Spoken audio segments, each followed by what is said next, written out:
¿Alguna vez has sentido que no eres suficiente, aunque objetivamente sabes que sí lo eres? ¿O que el valor que te das a ti mismo depende de tus logros, de tus errores o de lo que te digan los demás? Bien, pues hoy vamos a hablar de dos conceptos que condicionan absolutamente tus relaciones, las decisiones que tomas, los límites que pones y cómo te tratas. Estos dos son la autoestima y el autoconcepto. Y lo vas a ver muy clarito porque te voy a poner algunos ejemplos muy prácticos de cómo a veces confundimos otras cosas con una falta de autoestima.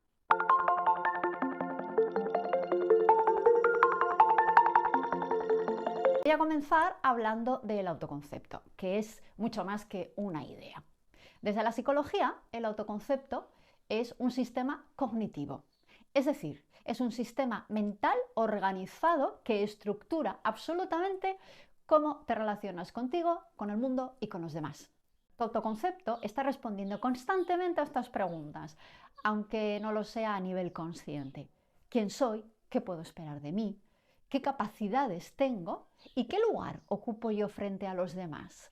El cerebro busca coherencia interna, no la felicidad. Entonces, si tú tienes un autoconcepto negativo, pues lo que va a hacer va a ser magnificar tus errores, ignorar tus logros y construir un relato que se acomode a esa idea negativa que está por debajo todo el rato funcionando. Y la consecuencia es que un autoconcepto pobre o distorsionado no se queda ahí, sino que se filtra en toda tu vida.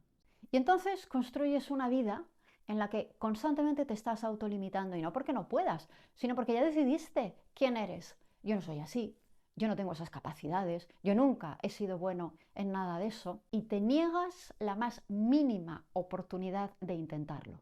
Y entonces aparecen las profecías autocumplidas. Cuando tienes clarísimo que vas a fallar, lo que ocurre es que a nivel interno no movilizas los recursos necesarios, no tienes la actitud necesaria y entonces, claro, fallas. Y es cuando viene la mente tan lista y dice, ¿ves? Tenías razón, no eras capaz de hacer eso. Y en ese momento estás perdida, porque toda tu vida la dirige ese autoconcepto distorsionado. Muchas personas viven atrapadas en versiones antiguas de sí mismas y entonces lo que hacen es repetirse toda esa serie de ideas. Yo ya era así de niña. Las veces que lo he intentado no me salió. Es que yo no soy capaz de hacer eso. Y lo que ocurre es que a base de repetirlo y de reforzarlo, todo tu sistema cognitivo, mental, emocional, pues vive en ese raíl y se va en ese tren. Y así es imposible avanzar. Nadie va a construir un futuro diferente si se está apoyando en definiciones que vienen del pasado. Cuando no tienes claro quién eres, cada decisión pesa el doble. Dudas de ti, buscas validación constante y te arrepientes muy fácilmente de lo que has decidido. Y eso es porque tu criterio va a la deriva, no tiene una solidez mínima. Hablemos ahora de autoestima. Esta es un proceso emocional regulador que está constantemente calibrando qué valor tienes independientemente de lo que ocurra. No se basa solo en lo que piensas de ti, sino en cómo te tratas, que te toleras, que te permites, que te dices a ti misma cuando te equivocas. La autoestima no elimina el dolor, el error, la equivocación. Lo que elimina es el autoabandono. Te voy a comentar ahora las consecuencias psicológicas de tener una autoestima baja. Y aquí es donde vas a entender por qué muchas personas no alcanzan sus objetivos, que no tiene nada que ver con sus capacidades. La primera consecuencia es una autocrítica destructiva. Esto no es reflexión, es castigo. No valgo para nada, soy un desastre. Esto es un desgaste emocional brutal y lo primero que se consigue es no tener una energía básica para actuar. La segunda consecuencia es un miedo paralizante al error. Cuando tu valor depende de hacerlo bien, el error es una amenaza a la identidad. Entonces lo que haces es lo dejas para más adelante, no decides cosas importantes, las postergas, porque tu identidad está en juego, no porque no seas capaz de hacerlo. La tercera consecuencia tiene que ver con que se crean relaciones muy desequilibradas. Se calla más de lo que es sano, se aguanta lo que duele, se confunde amor con necesidad porque la persona empieza a pensar, más vale tener esto que no tener nada. Y el miedo a perder a la otra persona pesa mucho más que el respeto a una misma. La cuarta consecuencia tiene que ver con volverse muy dependiente de la validación externa. Likes, aprobaciones, elogios. ¿Que hay mucho de eso? Te quieres mucho. que hay poco de eso, te frustras y te castigas. Y entonces estás apoyada en una autoestima absolutamente inestable, porque no depende en absoluto de ti. Cuando el autoconcepto y la autoestima están dañados, ocurre esto. Piensas que no puedes, el autoconcepto. Sientes que no vales lo suficiente, la autoestima. Y entonces no actúas. Y como no actúas y no tienes ejemplos de tu valía, ejemplos prácticos, quiero decir, ¿qué ocurre? Que vas reforzando y al final esa autoestima y ese autoconcepto absolutamente débiles frenan tu vida. Se crea un círculo psicológico cerrado. La persona no avanza por falta de capacidades, sino porque no confía en quién es y cuando falla no sabe sostenerse emocionalmente. Una autoestima deficiente no se sana pensando bonito o pensando positivo, sino cambiando la forma en que te tratas cuando las cosas no salen como se esperaba o cuando fallas.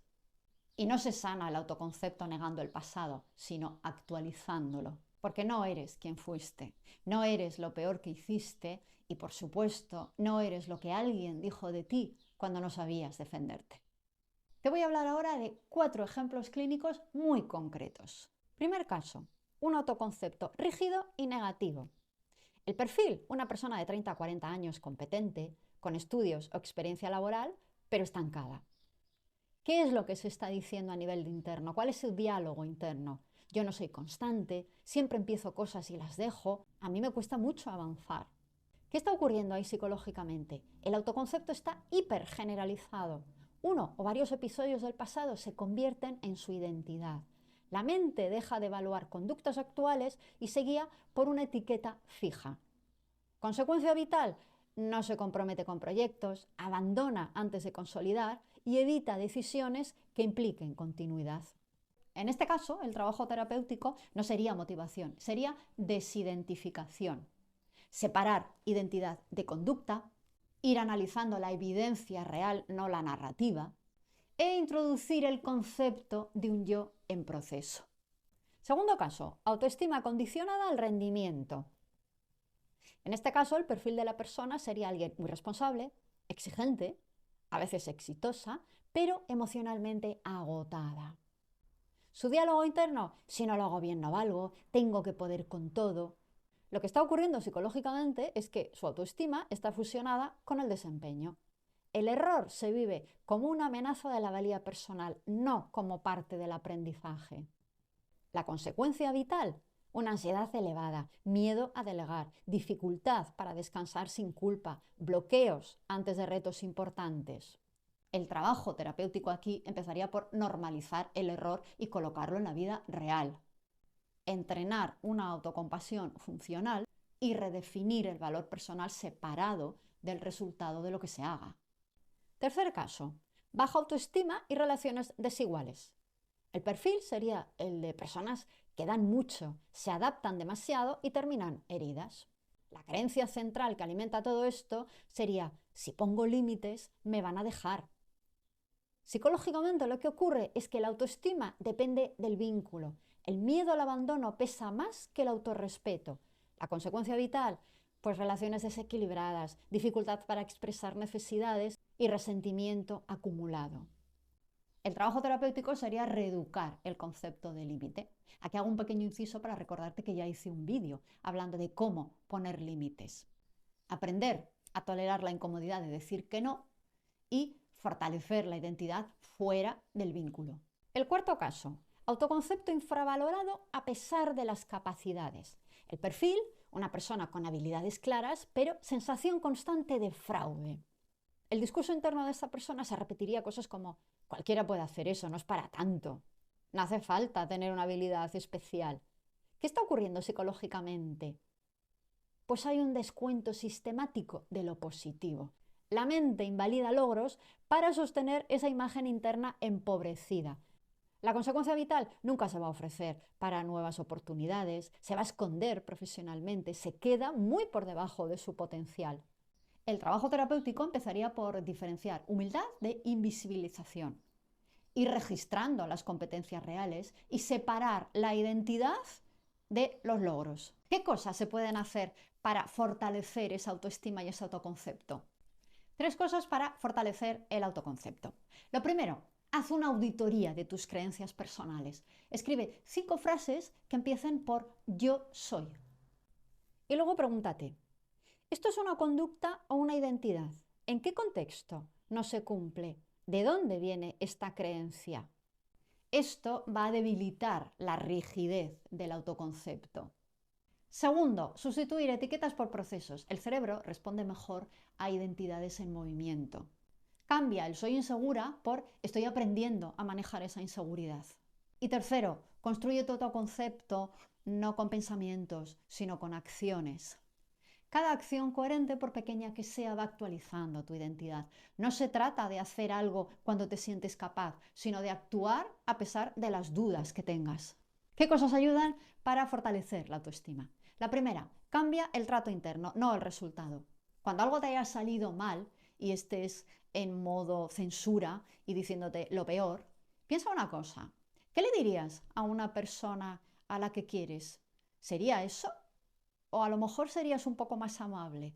Cuando nos castigamos y tenemos un tono punitivo, no ayuda. Lo único que hace es reforzar esa autoestima tan negativa.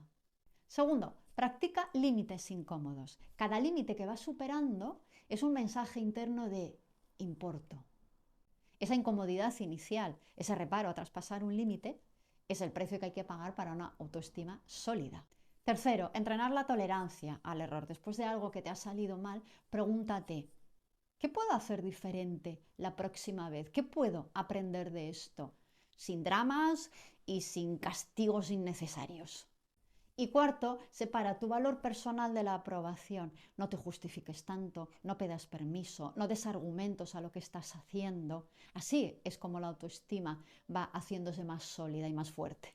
La autoestima no se trata de quererse mucho o fortalecerla cuando las cosas van bien. Se trata de sostenerte cuando las cosas van mal. Y el autoconcepto no va a cambiar con frases que te digas o con un cambio de actitud, sino cuando actualices tu historia y no te quedes en lo que te pasó en el pasado. Desde la psicología tenemos muy claro que cuando la autoestima y el autoconcepto están dañados y están muy distorsionados, no es porque haya un trastorno, sino porque es la forma que el sistema emocional encontró de sobrevivir. Avanzar en la vida no significa que desaparezcan el miedo, la inseguridad, el dolor, sino de que aunque esas emociones estén presentes, no te abandones, te cuides, te valides. Si algo de lo que has escuchado en este vídeo ha resonado contigo, no te exijas hacer el cambio completo. Empieza por algo pequeño. Háblate con más respeto y no te exijas ser un resultado. Sé consciente de que la vida es un proceso, porque tu valor no está en discusión, nunca lo estuvo. Muchísimas gracias por haber llegado hasta aquí y te espero en el siguiente vídeo. Dance for me, dance for me, dance for me, oh, oh. I've never seen anybody do the things you do before.